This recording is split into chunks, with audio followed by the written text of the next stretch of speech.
Hello friends, मैं हूं सत्येंद्र के तिवारी दुबई से और स्वागत है आपका बुक समरी स्टोर में, जहां पे आपको मिलता है वर्ल्ड की बेस्ट बुक की समरी जो बहुत ही कम टाइम में आप सुन सकते हैं, समझ सकते हैं और बुक में दिए गए स्टेप्स को आप अपने लाइफ में उतार के बहुत सारे फ़ायदा ले सकते हैं।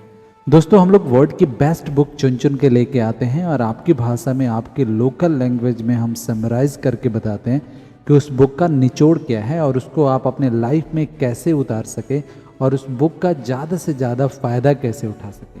दोस्तों, आज एक ऐसा मैं बुक लेके आया हूँ जो आपको जीतना सिखाएगी, जो आपको विन करना सिखाएगी। चाहे कुछ भी आप काम करते हो, चाहे आप स्टूडेंट हो, चाहे आप किसी कंपटीशन की तैयारी कर रहे हो, चाहे आप अपने लाइफ में सफलता पाना चाहते हैं या किसी कंपटीशन में सफलता पाना चाहते हैं, चाहे आप अपने ज़िंदगी में सफलता पाना चाहते हैं, आपके हर क्षेत्र में सफलता दिलाएगी। दोस्तों, ये बुक में टोटल 4 प्रिंसिपल दिए गए हैं। वो चारों प्रिंसिपल हम लोग स्टेप बाय स्टेप डिस्कस करेंगे और डिटेल में डिस्कस करेंगे और मैं बताऊंगा कि इसको आप अपने रियल लाइफ में कैसे उतार सकते हैं। दोस्तों, बेस्ट पार्ट है इस बुक का कि इसमें एक छोटे छोटे स्टोरी के थ्रू हमें बताया गया है कि हम कैसे ये छोटी छोटी चीज़ें आप अपने लाइफ में उतार सकते हैं, इसको यूज़ कर सकते हैं और इस टेक्निक को अगर आप यूज़ करते हैं तो आप अपने लाइफ में जो चाहें वो आप पा सकते हैं। दोस्तों, इससे पहले कि आप वीडियो में खो जाएं, हमारे चैनल को लाइक कीजिए, सब्सक्राइब कीजिए और अगर वीडियो पसंद आए तो शेयर जरूर कीजिएगा, क्योंकि हो सकता है आपकी एक शेयर से किसी की लाइफ बन जाए। आइए अब बुक पे आते हैं। दोस्तों, इस बुक का नाम है यू कैन विन एंड इस बुक के लेखक हैं शिव खेड़ा। शिव खेड़ा बताते हैं कि इस बुक में बहुत सारे उन्होंने स्टेप्स दिया है, बहुत सारे ऐसे प्रिंसिपल बताए हैं कि अगर आप अपनी ज़िंदगी में जीतना चाहते हैं, अगर आप कुछ भी कंपटीशन जीतना चाहते हैं, आप सफल होना चाहते हैं, आप चाहते हैं खुशी से मैं अपना लाइफ गुजारूं, मैं बिलियनियर बन सकूं, तो ये बुक कमाल की है। उसमें से हम 4 ऐसे इंपॉर्टेंट स्टेप डिस्कस करेंगे, जो 4 स्टेप आप अपने रेगुलर लाइफ में यूज़ कर सकते हैं, उसको आप अपने डे टू डे एक्टिविटीज़ में यूज़ कर सकते हैं और वो यूज़ करने से आपकी पूरी तरह लाइफ चेंज हो जाएगी और स्लोली आपके लाइफ में बहुत सारे चेंजेस आने लगेंगे। Principle number 1, attitude. दोस्तों, आप कैसे, एटीट्यूड आपका कैसा है, आप अपने आप से बिहेव कैसे करते हैं, आप किसी चीज़ को कैसे रिस्पॉन्ड करते हैं, इस पे आपका सक्सेस डिपेंड करता है। आपका एटीट्यूड कैसा है, आप लूज़र तो नहीं हैं, आप किसी चीज़ को लेके डरते तो नहीं हैं, आप पॉजिटिव हैं हर चीज़ को लेके। जैसे आपका एटीट्यूड होता है दोस्तों, आपका डायरेक्शन उसी डायरेक्शन में आप जाते हैं।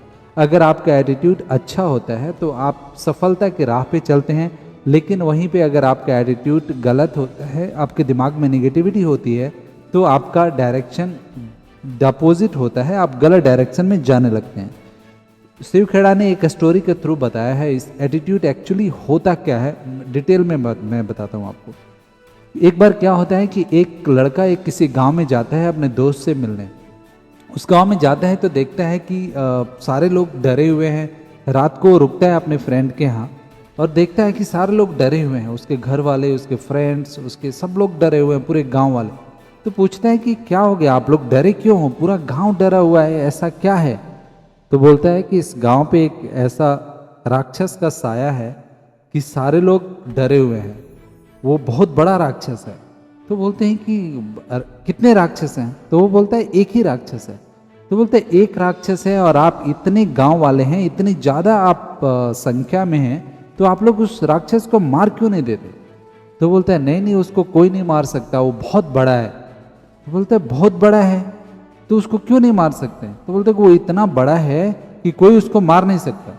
तो उसका फ्रेंड बोलता है कि आप उसको दूसरे तरीके से देखो ना, वो इतना बड़ा है कि आप दूर से भी उसके ऊपर कोई वार करोगे तो कोई भी निशाना आपका चुकेगा नहीं, आपका करेक्ट निशाना लगेगा उसके ऊपर। और वो क्या करता है कि जब वो राक्षस आता है तो वो गुलेल से राक्षस को मार देता है और राक्षस मर जाता है। वो बताता है कि देखो वो इतना बड़ा था कि मैंने निशाना लगाया और इतना बड़ा था कि मेरा निशाना चुका ही नहीं, मेरा निशाना करेक्ट लग गया उसको और वो मर जाता है। तो दोस्तों, एटीट्यूड का फर्क है। यहाँ पे देखिए, दोनों दोस्तों का काम एक ही था, राक्षस को मारना, लेकिन दोनों का नजरिया अलग था। दोनों लोग एक ही चीज का डिफरेंट परसेप्शन से देख रहे थे, डिफरेंट नजरिया से देख रहे थे। वैसे ही एग्जैक्टली हमारे लाइफ में होता है। हम अपने लाइफ को कैसे देखते हैं, हम अपने लाइफ को किस एटीट्यूड में देखते हैं, किस नजरिया से देखते हैं, हमारा लाइफ उसी डायरेक्शन में जाता है। दोस्तों, हर चीज में आपको पॉजिटिविटी ढूंढना चाहिए, हर चीज में आपको अच्छाई ढूंढना चाहिए कि कैसे मैं इस चीज को बेहतर बना सकता हूं। अगर आप सिर्फ प्रॉब्लम पे फोकस करेंगे तो आपके लाइफ में सिर्फ प्रॉब्लम होगा। दोस्तों, मैंने दूसरे वीडियो में बताया है कि लाइफ में लॉ ऑफ अट्रैक्शन क्या होता है। लॉ ऑफ अट्रैक्शन, जो भी आप सोचेंगे अपने लाइफ में, वही आप अट्रैक्ट करेंगे इस ब्रह्मांड से। तो अगर आप चाहते हैं कि आप विन करें, आप जीतें, आप बिलियनियर बने, आप अपने लाइफ में सक्सेस हो, तो वो आपका शुरुआती बिंदु आपका एटीट्यूड है, आपकी सोच है, आपकी थॉट है। जिस हिसाब से आप सोचते हैं, जैसे नजरिया से आप अपने लाइफ को देखते हैं, अपने सक्सेस को देखते हैं, अपने डायरेक्शन को देखते हैं, उसी डायरेक्शन में आप जाने लगते हैं। तो इसलिए हमेशा आपको एटीट्यूड पॉजिटिव बना के रखना है। चाहे कैसे भी हो, किसी भी सिचुएशन में आप हो, आपको हमेशा ये सोचना है कि मैं इस सिचुएशन को बेहतर कैसे बना सकता हूं। अगर दोस्तों, एक बात फैक्ट है, इस दुनिया में हर इंसान के पास प्रॉब्लम है। अगर आप सोच रहे हैं कि सिर्फ आपको प्रॉब्लम है तो आप गलत है। हर बंदा परेशान है, हर बंदे का लाइफ में प्रॉब्लम है, लेकिन उस लाइफ का प्रॉब्लम को आप अपॉर्चुनिटी कैसे बना लेते हैं, ये डिपेंड करता है आपका नजरिया पे। जब आप ये सोचते हैं कि मैं आज के डेट में, आज अपनी लाइफ के इस सिचुएशन में मैं बेहतर क्या कर सकता हूं, वो आपका एटीट्यूड दिखाता है। वो दिखाता है कि आपके अंदर कितना पॉजिटिव एटीट्यूड भरा हुआ है, कितना पॉजिटिव एनर्जी आप में भरा हुआ है। आप जो चीज आप कंट्रोल नहीं कर सकते, उसके ऊपर सोचना ही बेकार है। आप हर चीज में अच्छी चीजें ढूंढिए, हर सिचुएशन में आप अच्छी चीजें ढूंढिए। और दोस्तों, किसी ने कहा है कि हर फेलियर से बहुत बड़ा अपॉर्चुनिटी छुपी होती है। तो अगर आपके लाइफ में प्रॉब्लम है, कुछ चीज़ें अच्छी नहीं हो रही हैं, कुछ भी आप ट्राई कर रहे हैं वो सक्सेस नहीं हो रहा है, कुछ भी आप बिजनेस करना चाहते हैं वो हो नहीं रहा है, जो भी आप करना चाहते हैं वो कंप्लीट नहीं हो पा रहा है, तो दोस्तों आप आराम से बैठिए, अपने आप से पूछिए कि इसको मैं कैसे बेहतर कर सकूं, मैं क्या बेहतर कर सकता हूं। अगर आप एक स्टेप भी आगे जाते हैं, कल से आप आज बेहतर हैं, तो डेफिनेटली आप एक एक कदम अपने लक्ष्य की तरफ जा रहे हैं। आपको ये नहीं देखना है कि एक ही नाइट में आपको सक्सेस हो जाना है, एक ही नाइट में आपको बिलियनियर बन जाना है और एक ही नाइट में आपको लाइफ में सब कुछ बदल जाएगा और सब कुछ आप पालेंगे। आपको सिर्फ ये देखना है कि कल से आज आप बेहतर हैं, एक स्टेप आप आगे बढ़े। और सारा चीज शुरू होता है दोस्तों आपके पॉजिटिव एटीट्यूड से, आपके देखने के नजरिया से। तो आपको नजरिया हमेशा पॉजिटिव होना चाहिए।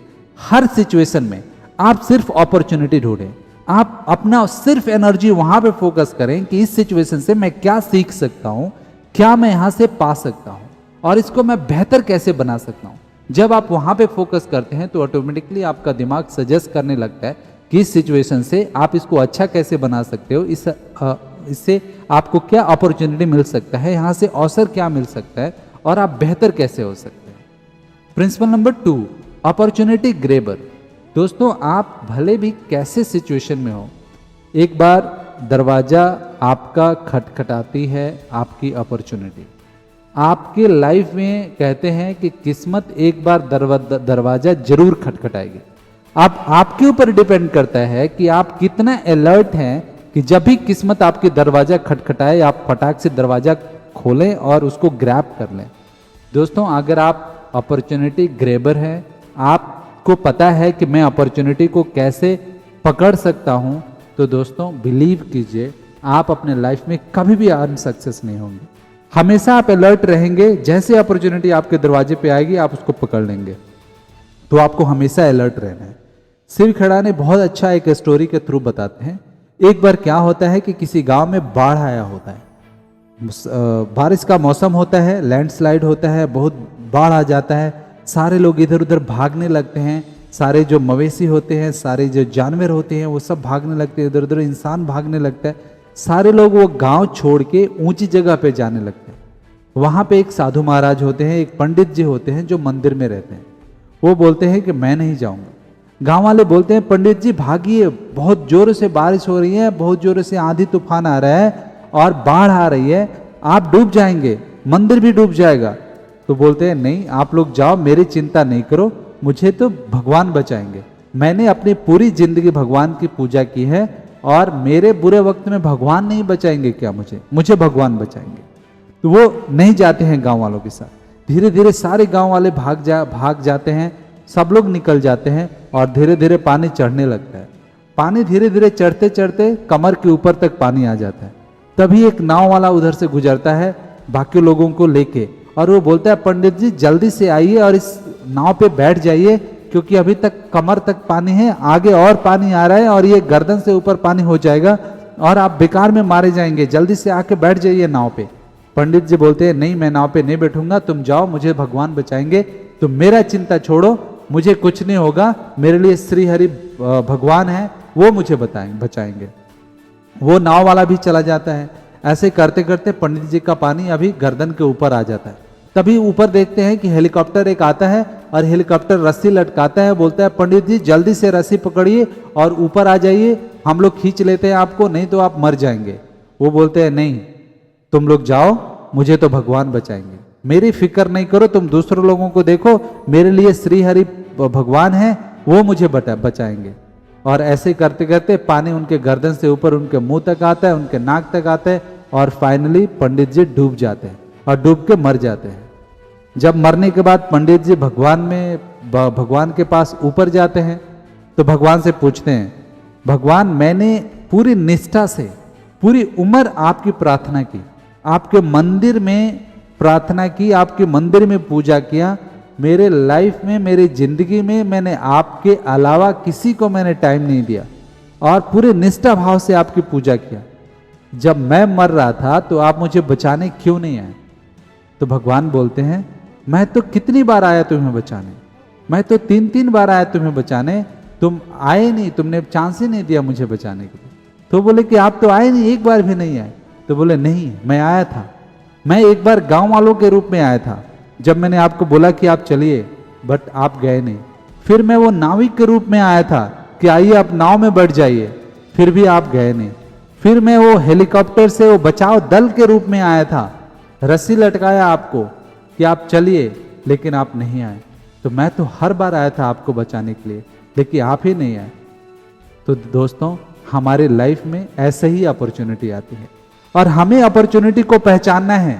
अगर आप अपने लाइफ में सक्सेस होना चाहते हैं, अपने लाइफ में चाहते हैं कि आप कुछ करें, तो आपको हमेशा अलर्ट रहना पड़ेगा। कहीं से भी आपकी अपॉर्चुनिटी आएगी और उसको आपको ग्रैब कर लेना है। आपको हमेशा तैयार रहना है। जब आप तैयार रहेंगे, जब आप ये सोचेंगे कि हाँ मेरे पास कभी भी अपॉर्चुनिटी आ सकती है और मुझे वो अपॉर्चुनिटी को पकड़ना है, तो बिलीव कीजिए दोस्तों अपॉर्चुनिटी जरूर आएगी। एक बार किस्मत आपकी दरवाजा जरूर खटखटाएगी। ऐसा कभी नहीं होता कि किसी के लाइफ में कभी उसकी अपॉर्चुनिटी ना आई हो, कभी किस्मत उनके दरवाजा नहीं खटखटाई हो। लेकिन दोस्तों 90% केस में ये होता है कि हम लोगों को पता ही नहीं चलता और हम लोग सोए रहते हैं जब अपॉर्चुनिटी या जब किस्मत हमारी दरवाजा खटखटा रहती है। तो हमेशा अलर्ट आप रहिए। हमेशा आप ये सोचते रहिए कि मेरे को कहीं से भी अपॉर्चुनिटी आएगी तो मैं उसको इमिडिएटली ग्रैब कर लूंगा और ग्रैब करके मैं अपनी लाइफ में जो चाहता हूं वो मैं पालूंगा। Principle number 3, ready for success. दोस्तों आपको हमेशा सक्सेस के लिए रेडी होना पड़ेगा, रेडी रहना पड़ेगा। चाहे आपको कितने भी मुश्किलें आए, चाहे आपको कुछ भी हो जाए, आपको अपने आप से ये प्रॉमिस करना पड़ेगा कि मैं जब तक सक्सेस नहीं हो जाऊं, जब तक जो मुझे चाहिए वो मैं पा न लूं, मैं हार नहीं मानूंगा। दोस्तों जब आप ऐसे ठान लेते हैं तो दुनिया की कोई भी ताकत आपको हरा नहीं सकती। आपसे सक्सेस, आपकी अपॉर्चुनिटी, आपके पैसे आपसे नहीं छीन सकते। हारता दोस्तों इंसान खुद से है। आप खुद से हारते हैं, दूसरा किसी से आप नहीं हारते। और आपको कंपटीशन करना चाहिए तो सिर्फ अपने आप से करना चाहिए। अपने कल से कंपटीशन आपको करना चाहिए। अगर कल से आज आप बेहतर हैं तो आप एक स्टेप आगे बढ़ रहे हैं। तो दोस्तों इन बातों को हमेशा ध्यान रखिए कि आप हमेशा सक्सेस के लिए रेडी रहिए। दोस्तों शिव खेड़ा एक कहानी के जरिए बताते हैं। एक बार एक 21 साल का लड़का बिजनेस करता है और बिजनेस में उसको लॉस हो जाता है। दोस्तों फर्स्ट टाइम 21 साल की एज ऐसी होती है कि जब हम अपने हाथ पांव सब इकट्ठा करके, कहीं इधर उधर से पैसे इकट्ठा करके और फर्स्ट कुछ हम लोग बिजनेस करते हैं और हमारे लिए कितना इंपॉर्टेंस होता है आप समझ सकते हैं जब हमारा फर्स्ट बिजनेस होता है। एक ऐसा इंसान जो अपना फर्स्ट बिजनेस शुरू करता है 21 ईयर की एज में, और बिजनेस में उसको भारी लॉस हो जाता है, भारी नुकसान हो जाता है, बिजनेस उसका बिखर जाता है, फिर भी वो हार नहीं मानता।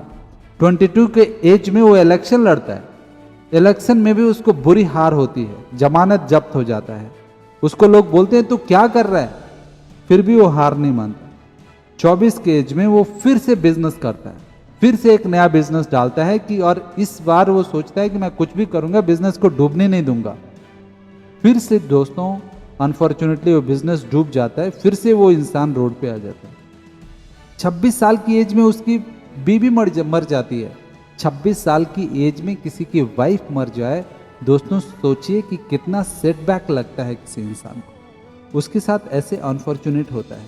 27 ईयर की एज में वो उसको पागलपन के दौरे आने लगते हैं, मेंटली डिस्टर्ब हो जाता है, वो पागल हो जाता है, मेंटल प्रॉब्लम से वो जूझने लगता है वो इंसान। 34 के एज में वो फिर से इलेक्शन लड़ता है और फिर से वो हार जाता है, फिर से वो एकदम बर्बाद हो जाता है इलेक्शन में, फिर भी वो हार नहीं मानता। 45 के एज में, 47 के एज में, 49 की एज में हर बार इलेक्शन लड़ता है और हर बार हार जाता है, फिर भी वो हारता नहीं है, फिर भी वो करता है। अब सोचिए 49 की एज में जब पूरी लाइफ बीत जाए, 49 के एज में बाल सफेद हो जाते हैं दोस्तों, हमें बुढ़ापा घेर लेता है, उसकी एज में भी वो इंसान किसी को सफलता ना मिले और सिर्फ असफलता मिले, वैसे इंसान उसके बाद भी खड़ा है। सोचिए उस इंसान की क्या वो उसकी पॉजिटिव और क्या उसकी थिंकिंग होगी। दोस्तों 52 ईयर की एज में वो इंसान इलेक्शन लड़ता है और जीत जाता है, और इस बार 52 ईयर की एज में वो अमेरिका का प्रेसिडेंट बनता है और उसका नाम होता है इब्राहिम लिंकन। दोस्तों इब्राहिम लिंकन 21 ईयर्स से लेके 52 ईयर्स तक कंटिन्यूअस स्ट्रगल किए, हर चीज जो उन्होंने किया उसमें उनको असफलता मिली, लेकिन वो कभी भी हार नहीं माने। तब तक उन्होंने, चाहे वो बुढ़े हो गए, 52 की एज तक पहुंच गए, लेकिन उन्होंने हार नहीं मानी, वो कोशिश करते रहे और 52 के एज में जाकर उनको सफलता मिली और वो यूएस का प्रेसिडेंट बने। तो दोस्तों अगर आप भी अपने लाइफ में कुछ करना चाहते हैं और सक्सेस होना चाहते हैं तो ये बात आप गांठ बांध के रख लीजिए कि चाहे कितने भी मुश्किलें आए, आपको रुकना नहीं है। दोस्तों हारने और जीतने में सिर्फ एक छोटा सा डिफरेंस होता है, लास्ट वाला जो 5 मिनट्स होते हैं। आपने किसी मैराथन में देखा होगा, किसी रेस में देखा होगा कि जब 2 रनर या 4 रनर दौड़ते हैं तो फर्स्ट और सेकंड, एक हारने वाले और एक जीतने वाले के बीच में जो डिफरेंस होता है वो सिर्फ कुछ सेकंड का होता है। दोस्तों एक छोटा सा डिफरेंस एक इंसान को विनर बना देता है और दूसरे को लूजर बना देता है। तो आपको कभी हार नहीं माननी है, सक्सेस के लिए हमेशा तैयार रहना है और तब तक कोशिश करना है जब तक वो चीज़ आप पा न लें। अगर आप ऐसे मेंटल एटीट्यूड से आप जीते हैं, अगर ऐसे आप अपने लाइफ जीते हैं, तो दोस्तों बिलीव कीजिए आपको कोई भी नहीं हरा सकता। दोस्तों हमारे अंदर 2 टाइप की एस्टीम होती है, एक हाई सेल्फ एस्टीम होती है, एक लो सेल्फ एस्टीम होती है। हाई सेल्फ एस्टीम वाले लोगों को आप पहचानेंगे, वो हमेशा क्रिएटिव आइडिया लेके आते हैं, वो हमेशा क्रिएटिव आइडिया लेके आते हैं, हमेशा क्रिएटिविटी पे वो ज़्यादा ध्यान देते हैं। वो हाई एस्टीम वाले लोग होते हैं, हाई सेल्फ एस्टीम वाले लोग होते हैं, कार्विंग करते हैं, वैल्यूएबल टॉक्स करते हैं और वो गिवर होते हैं। दोस्तों जो ये चीज़ बहुत ध्यान देने वाली बात है, जो हाई सेल्फ एस्टीम वाले लोग होते हैं वो गिवर होते हैं, वो देते हैं, वो कभी लेते नहीं हैं। लेने के बारे में वो नहीं सोचते, वो सोचते हैं कि भगवान मेरा अगर हाथ उठे तो कुछ देने के लिए उठे, लेने के लिए नहीं उठे। दोस्तों ये हाई सेल्फ एस्टीम वाले लोग होते हैं। लेकिन वहीं जो लो सेल्फ एस्टीम वाले लोग होते हैं वो हमेशा अपने आप के बारे में बहुत बात करते हैं, टॉक अबाउट पीपल्स। वो दूसरे के बारे में, अपने बारे में तो बात करेंगे, आस पड़ोस के बारे में, अपने रिश्तेदारों के बारे में, उनके बारे में, इनके बारे में, अपने बारे में वो कभी बात नहीं करेंगे, दूसरे के बारे में बात करेंगे। मेरा जीजा जी तो ऐसे हैं, मेरा तो साला तो ऐसा है, मेरा वो ऐसा है, मेरा वो ऐसा है, दूसरे के बारे में बातें करेंगे। मैं क्या हूं उस पर कभी ध्यान नहीं देते। दोस्तों लो एस्टीम वाले लोग ऐसे होते हैं, वो हमेशा डिसरिगार्ड करते हैं, कभी भी वो रिगार्ड नहीं करते किसी का, हमेशा डिसरिगार्ड करते हैं और हमेशा अनवैल्यूएबल टॉक्स करते हैं, उस पे बातें करते हैं जिसका कोई मतलब ही नहीं बनता, जिसका कोई वैल्यू ही नहीं है। आप उनके साथ अगर रहें तो वो लोग ऐसे बातें करेंगे कि आप सोचेंगे कि मैं अपना यहाँ पे माथा क्यों खपा रहा हूँ, क्यों मैं अपना वैल्यूएबल टाइम यहाँ पे गुजार रहा हूँ। वो लोग अनवैल्यूएबल टॉक्स करते हैं। और दोस्तों सबसे बड़ी बात उनमें जो होती है वो टेकर्स होते हैं। वो सिर्फ आपसे लेने की बात करेंगे, वो सिर्फ ये सोचेंगे कि आपसे ले कैसे लिया जाए, कभी देने वाले वो नहीं होते, हमेशा टेकर होते हैं। तो दोस्तों जब भी नेक्स्ट टाइम आप किसी से मिले तो आप देखिए कि वो बंदा हाई सेल्फ एस्टीम वाला है या लो सेल्फ एस्टीम वाला है। मैंने आपको एग्जांपल बताया कि उनमें क्या क्या डिफरेंस होता है, इससे आप पहचान पाएंगे कि लो सेल्फ एस्टीम वाला बंदा है या हाई सेल्फ एस्टीम वाला बंदा है। दोस्तों अगर आप लाइफ में सक्सेस होना चाहते हैं तो हमेशा हाई सेल्फ एस्टीम वाले लोगों के साथ रहिए, उनसे बातें कीजिए, उनसे आप अपना कनेक्शन बना के रहिए। और लो एस्टीम वाले लोगों से दोस्तों हजारों किलोमीटर आप दूर रहिए। वो इतने निगेटिव होते हैं कि अगर आप लाइफ में कुछ करना चाहते हैं, आपके अंदर इतना निगेटिविटी भर देंगे कि आप खुद ही पागल हो जाएंगे, आप अपने लक्ष्य भूल जाएंगे। तो हमेशा इन बातों को ध्यान रख के अपने दोस्त बड़ी सावधानी से चुनिए कि आपके दोस्त कौन है, वो हाई एस्टीम वाले हैं या लो एस्टीम वाले हैं।